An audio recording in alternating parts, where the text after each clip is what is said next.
নমস্কার, গল্পবিলাসীর আজকের আলাপে আপনাদের সবাইকে স্বাগত। নমস্কার। আমরা আজ প্রায় 100 বছর পিছিয়ে যাব। আলোচনা করব 1921 সালের সেই আলোড়নকারী ঘটনাটা নিয়ে, মালাবার বিদ্রোহ। অনেকে অবশ্য মুপলা বা মাপ্পিলা বিদ্রোহ নামেও চেনেন। হ্যাঁ, আর এই আলোচনার জন্য আমরা বেশ কয়েকটা সূত্র দেখেছি। কিছু ঐতিহাসিক গবেষণাপত্র, উইকিপিডিয়া তো আছেই, ইউপিএসসি পরীক্ষার নোটস, এমনকি তখনকার কিছু রিপোর্ট, প্রতিবেদন, এগুলো থেকেই তথ্যগুলো নেওয়া।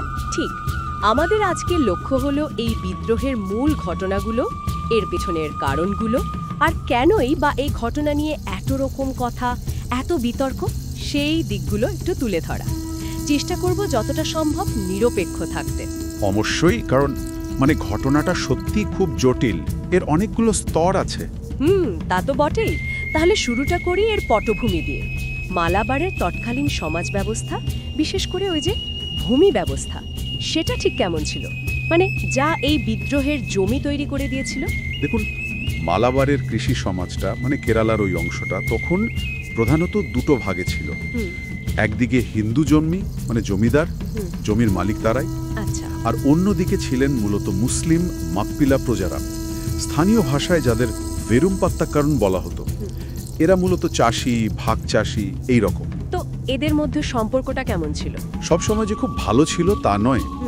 জমির খাজনা, অধিকার, এইসব নিয়ে একটা চাপা উত্তেজনা কিন্তু ছিলই। আর এর মধ্যে ব্রিটিশদের ভূমিকা, তাদের ঔপনিবেশিক নীতি কতটা প্রভাব ফেলেছিল? অনেকটাই। ব্রিটিশদের আনা নতুন ভূমি আইনগুলো, সেগুলো আসলে জমিদারদের ক্ষমতা অনেক বাড়িয়ে দিয়েছিল। তাই নাকি? হ্যাঁ, এর ফলে মাপ্পিলা প্রজাদের উপর খাজনার চাপ বাড়ে, জমি থেকে উচ্ছেদ হওয়ার ভয়টাও বাড়ে। অর্থনৈতিক অসন্তোষটা ক্রমশ বেশ তীব্র হচ্ছিল। আর তাছাড়া এর আগেও কিন্তু 19 শতকে বা 20 শতকের শুরুতেও ছোটখাটো সংঘাত হয়েছে জমিদার আর মাপ্পিলাদের মধ্যে। এর সাথে কি অন্য কোনো ফ্যাক্টরও যোগ হয়েছিল? যেমন ধরুন, তখন তো খিলাফত আন্দোলনও চলছিল। একদম ঠিক পয়েন্ট। প্রথম বিশ্বযুদ্ধের পর তুরস্কে খলিফার ক্ষমতা যখন কমে গেল, তখন ভারতে যে খিলাফত আন্দোলন শুরু হয়, সেটার ঢেউ কিন্তু মালাবারেও এসে পড়েছিল বেশ ভালোভাবেই। এটা একদিকে ব্রিটিশ বিরোধী মনোভাবকে আরও জোরালো করে তোলে, আর অন্যদিকে মাপ্পিলাদের মধ্যে একটা ধর্মীয় পরিচয় ভিত্তিক রাজনৈতিক জাগরণও ঘটায়। ফলে কি হলো, অর্থনৈতিক ক্ষোভের সাথে ধর্মীয় আর ব্রিটিশ বিরোধী আবেগ সব মিলেমিশে একটা, যাকে বলে, বিস্ফোরক পরিস্থিতি তৈরি হয়ে গিয়েছিল। আচ্ছা, তাহলে বিদ্রোহের আগুনটা ঠিক কিভাবে জ্বলল? শুরুটা কোথায়? শুরুটা হয় 1921 সালের আগস্ট মাসে একটা ঘটনা থেকে। তিরুনাঙ্গাডির একটা মসজিদে পুলিশ ঢোকে। উদ্দেশ্য ছিল খিলাফত আন্দোলনের কয়েকজন নেতাকে গ্রেফতার করা। মসজিদে পুলিশ? হ্যাঁ, এই ঘটনাতেই মাপ্পিলা জনতা সাংঘাতিক রেগে যায় এবং খুব দ্রুত বিদ্রোহটা চারদিকে ছড়িয়ে পড়ে। থানা, সরকারি অফিস, আদালত, এসব আক্রমণ হতে থাকে। যোগাযোগ ব্যবস্থা, টেলিগ্রাফ লাইন, এসব কেটে দেয়া হয়। এই বিদ্রোহের নেতৃত্ব কে বা কারা দিয়েছিলেন? আর এর চেহারাটা কেমন ছিল প্রথম দিকে? প্রথম দিকে বিশেষ করে এর্নাকুলাম, ওয়াল্লুভানাদ, এইসব অঞ্চলে বিদ্রোহীরা একরকম নিজেদের শাসনই কায়েম করে ফেলেছিল। নেতা হিসাবে ভারিয়ান কুন্নাত কুঞ্জু আহমদ হাজি আর আলী মুসলিয়ারের নাম সামনে আসে। তারা কি কোনো ঘোষণা দিয়েছিলেন? হ্যাঁ, কিছু সময়ের জন্য নিজেদের নিয়ন্ত্রিত এলাকায় এক ধরনের সমান্তরাল সরকার বা শাসন চালানোর কথাও বলেন তারা। প্রাথমিক লক্ষ্য ছিল ব্রিটিশ প্রশাসন, আর তাদের যারা সাহায্য করছে বলে মনে হয়েছিল, যেমন ধরুন কিছু জমিদার। ব্রিটিশরা এটা কিভাবে সামলালো? নিশ্চয়ই ছেড়ে দেয়নি। না, একেবারেই না। ব্রিটিশরা অত্যন্ত কঠোর হাতে নামে।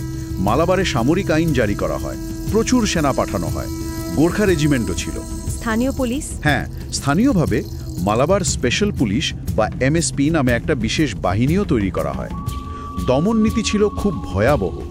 পুক্কতুরের যুদ্ধটা ছিল এরকমই একটা বড় সংঘর্ষ, আর এই দমন নীতির মধ্যেই ঘটে যায় ওই মর্মান্তিক ঘটনাটা, ওয়াগন ট্র্যাজেডি। হ্যাঁ, ওয়াগন ট্র্যাজেডি খুব অমানবিক একটা ঘটনা শুনেছিলাম, একটু যদি বলেন। এটা ঘটেছিল 1921-এর নভেম্বরে। প্রায় 100 জন বন্দী বিদ্রোহীকে তিরুর থেকে বেল্লারি জেলে পাঠানো হচ্ছিল একটা মালগাড়ির বন্ধ কামরায় ভরে।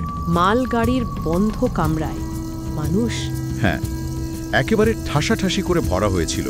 বাতাস চলাচলের কোনো ব্যবস্থাই ছিল না প্রায়। ঘন্টার পর ঘন্টা ওই অবস্থায় থাকার ফলে ভেতরেই শ্বাস আটকে ৬৪ জন বন্দী মারা যান। এটা ব্রিটিশ প্রশাসনের চরম নিষ্ঠুরতার একটা নিদর্শন হয়ে আছে। শিউরে ওঠার মতো ঘটনা। আচ্ছা, এই বিদ্রোহের সময়কার সহিংসতা নিয়েও তো অনেক বিতর্ক আছে, তাই না? বিশেষ করে হিন্দু সম্প্রদায়ের ওপর অত্যাচারের অভিযোগটা বেশ জোরালো। সূত্রগুলো কি বলছে ব্যাপারে? হ্যাঁ, এখানেই ঘটনাটা খুব জটিল আর বিতর্কিত হয়ে যায়। বিভিন্ন ভাষ্য উঠে আসে। দেখুন, প্রাথমিক লক্ষ্য ব্রিটিশ বা তাদের সহযোগী হলেও বিদ্রোহ যত ছড়ায় তত কিন্তু হিন্দু সম্প্রদায়ের সাধারণ মানুষের উপরেও ব্যাপক সহিংসতার অভিযোগ ওঠে। কী রকম অভিযোগ? বিভিন্ন সূত্রে, যেমন ধরুন কালিকটে তখনকার জামরিনের সভাপতিত্বে একটা সম্মেলন হয়েছিল, সেখান থেকে পাশ হওয়া প্রস্তাবে বা আর্য সমাজ প্রকাশিত রিপোর্টে বলা হয়েছে শত শত হিন্দুকে হত্যা করা হয়েছে। সংখ্যাটা কেউ বলে ৬০০, কেউ বলে ২৫০০ বা তারও বেশি। জোর করে ধর্মান্তরকরণ, মন্দির ভাঙা, লুটপাট এইসবের কথাও আছে। সংখ্যাগুলো নিয়ে অবশ্য বিভিন্ন সূত্রে অনেক ফারাক দেখা যায়। লর্ড রিডিং বা অ্যানি বেসান্তের মতো ব্যক্তিত্বরাও কিন্তু তাদের লেখায় হিন্দুদের উপর অত্যাচারের কথা বলেছেন।